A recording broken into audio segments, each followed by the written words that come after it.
శ్రీశ్రవణం ఛానల్‌కి చిన్నారులందరికీ, శ్రోతలందరికీ కూడాను మరొకసారి స్వాగతం. నిన్న ఇందుమతి స్వయంవరంలో ఈ సునంద ఒక్కొక్కరిని పరిచయం చేస్తోంది. ఇందుమతి దేవి ఒక్కొక్కళ్ళని కాదనుకుంటూ ముందుకు వెళ్తోంది. ఈరోజు ఎక్కడికొచ్చి ఆగిందిట? నాగపురాధీసుడిని సమీపించి అక్కడ ఆగిందిట. ఆగి ఏమంటుంది? "ఓ చెకోరాక్షి ఇటు చూడు" అంటూ ఇందుమతిని హెచ్చరించి ఇలా వినిపించింది. అసంతలం నుండి హారాలు వెళ్లాడుతూ ఉండగా హరిచందన అంగరాంగగాల అలదుకొన్న ఈ పాండ్యరాజు లేత ఎండతో ఎర్రబడ్డ చర్యలు కలిగి సెలయేళ్ల జలాలతో విలసిల్లే పర్వత రాజంలాగా ప్రకాశిస్తున్నాడు. చూసావా మరి? వింధ్యా మహాపర్వతాన్ని స్తంభింపజేసినవాడు, సముద్రపు నీటినంతా తాగి ఉమ్మివేసినవాడు అయిన అగస్త్య మహర్షి అశ్వమేధావబృధం పూర్తి కాగానే ఈ నరపాలుణ్ణి "నీకు సుఖంగా స్నానం అయిందా" అని ప్రశ్నిస్తూ ఉంటాడు. అలాంటి మహర్షి ఈయన్ని ప్రశ్నిస్తూ ఉంటాడు.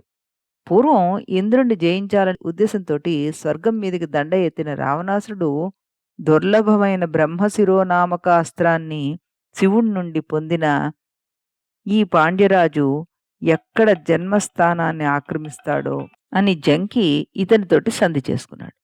రాకుమారి మేటి వంశానికి చెందిన ఈ మహారాజును యథావిధిగా పెండ్లాడి నీవు గొప్పదైన భూదేవిలాగా రత్నకరమైన వడ్డాణంలాగా గల దక్షిణ దిక్కుకి సవతి కమ్ము అంటూ ఆవిడ చెప్తూ ఇంకేమంటుంది? తమ్ములపు తీగలు చుట్టుకున్న పోక చెట్లు, ఏరాకి తీగలల్లుకున్న గంధపు ఆకులు, తమలపత్రపు పరుపులు గల అక్కడి మలయ పర్వత స్థలాలలో చక్కగా నువ్వు ఉండొచ్చు.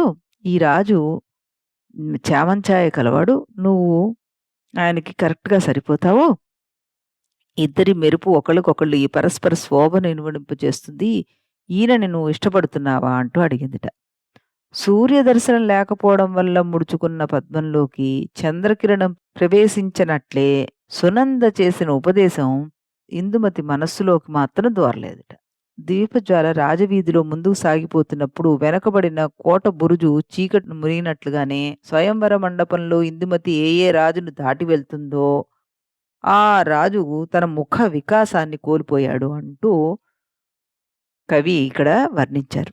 అజమహారాజు కూడా ఇందుమతి తన చెంతకు రాగానే తన్నామె వరిస్తుందో లేదో అని సంశయానికి వచ్చేసట. ఇంతలో శుభసూచకంగా కేయూర బంధానికి నెలవైన కుడి భుజము అదిరేసరికలా ఆయన సంశయం తొలగిపోయింది.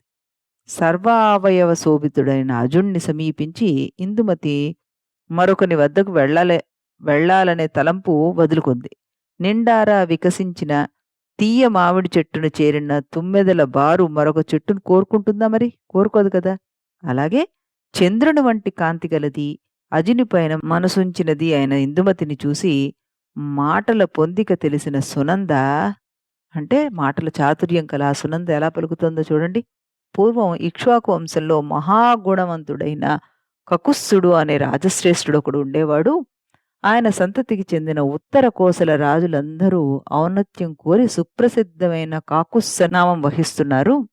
నందివాహనుడైన శివునిలా ఈ కకుత్సుడు ఆబోతు రూపం దాల్చిన మహేంద్రుణ్ణి అధిష్ఠించి శరప్రయోగంతోటి అసురాంగణల చెక్కల మీద మకరికా పత్రాలను చెరిపివేశాడు. అంతేకాదు ఆయన ఐరావత గజస్పాలనం వలన సడలిన బాహుపురి కలవాడు. నిజరూపధారి అయిన దేవేంద్రుని బాహుపురితో తన బాహుపురిని ఒరుసుకుంటూ అతన్ని అర్ధాసనాన్ని అధిష్ఠించినవాడు. ఎవరు? ఈ కకుత్సుడు. ఈ కకుస్తుని వంశంలో గొప్ప కీర్తిమంతుడు కులదీపుడు అయిన దిలీపుడనే మహారాజు జన్మించాడు. ఆ నరేంద్రుడు 99 యాగాలు చేసి 100వ యాగాన్ని ఇంద్రుని ప్రీతి కొరకై మానేశాడు. ఆ ధర్మాత్మని పరిపాలనలో విహారార్థం వెళుతూ నడిదారిలో పైకెక్కి నిద్రించిన చెలువల వలువలు గాలి కూడా కదిలించేది కాదు. ఇక అతని ఏలుబడిలో దొంగతనానికి పాల్పడేవాడెవడు? ఇప్పుడు ఆ దిలీపుని రాజ్యాన్ని అతని కుమారుడైన రఘుమహారాజు గారు ఏలుతున్నారు. నేల 4 చెరుగుల నుండి తెచ్చిన ధనరాశులన్నీ ఆయన విశ్వజిత్ యాగంలో దక్షిణగా సమర్పించి మట్టి ముంతతో మిగిలిపోయాడు. అనంతమైన ఈ రఘుమహారాజు కీర్తి కొండలకెక్కింది, సముద్రాలు దాటింది, పాతాళాల్లో ప్రవేశించింది, ఊర్ధ్వలోకాలకు ఎగబాకింది. ఇది ఈపాటిది అని చెప్పే సఖ్యం కాదు స్వామి. దేవేంద్రునికి జయంతునిలాగా ఈ రఘుమహారాజుకి ఈ అజమహారాజనే కుమారుడు జన్మించాడు. ఈయన ఇంకా శిక్షణ అందుకునే దశలోనే ఉన్న తండ్రితో పాటు తాను కూడా మహాభూభారాన్ని వహిస్తున్నాడు. కులము, రూపము, నవయవనము, వినయాది సకల గుణాలు ఇన్నిటితో నీకు అన్ని విధాలా తగినైన వాణ్ణి నువ్వు ఎంచుకో. అతడే ఈ రాకుమారుడు. రత్నం సువర్ణంతో జతకూడి వెలగొందుతుందిగాక అందిట. అంటే రత్నాలు బంగారంలో పెడితేనే కదా చక్కగా ఇంకా మెరుస్తాయి. అలా అందిట. అనగానే సునంద మాటలు పూర్తి కాగానే ఇందుమతి సిగ్గు కొంచెం తొలగించుకొని స్వయంవర మాలికతో ప్రసాద నిర్మలమైన దృష్టితో ఆ రాకుమారుణ్ణి అంగీకరించింది. ఆమె ఆ తరుణిపైన తనకు గల అనురాగాన్ని దిట్ట కానందువల్ల చెప్పలేకపోయింది. కొంచెం ఆవిడ సిగ్గుపడ్డం మొదలు పెట్టేసరికలా ఇందుమతి బాలకాన్ని చూసిన సునంద ఎగతాళిగా, అమ్మా మరొక రాజు చెంతకు పోదామా పదా అందిట ఆట పెట్టిస్తున్నట్టుగా. అందుకు ఆమె సునందను అసూయతో కుటిలంగా చూసిందిట. పిమ్మట రాకుమారి కుంకుమ పొడితో ఎర్రబైన సంవరణ మాలికను మూర్తిభవించిన అనురాగాని వలె సునంద చేతుల మీదుగా రఘునందని కంఠానికి తగిలించేసింది. తన వెడదరొమ్మును వేళ్లాడే ఆ మంగళ పుష్పమాలికను చూసుకుని వరణీయుడైన అజమహారాజు ఇందుమతి బాహుపాసాలతోటి తన మెడను కౌగిలించుకుని వేళ్లాడుతోందా అన్నట్టుగా భావించట. వారిద్దరూ కలయికకు మెచ్చిన పురజనులు వెన్నెల మబ్బు విడిచిన శరశ్చంద్రుణ్ణి పొందింది, గంగానది అనురూపుడైన సముద్రుణ్ణి చేరింది అని ఒకే మాటగా అన్నట్ట. ఆ మాట ఇతర రాజుల చెవులకు చాలా చేదుగా వినిపించిందిట. ఒక ప్రక్క వరుణి పక్షానికి చెందిన రాజలోకం ఎంతో సంతోషిస్తే, మరో పక్క తక్కిన రాజవర్గం అంతా మొహం ముడుచుకుని కూర్చుందిట.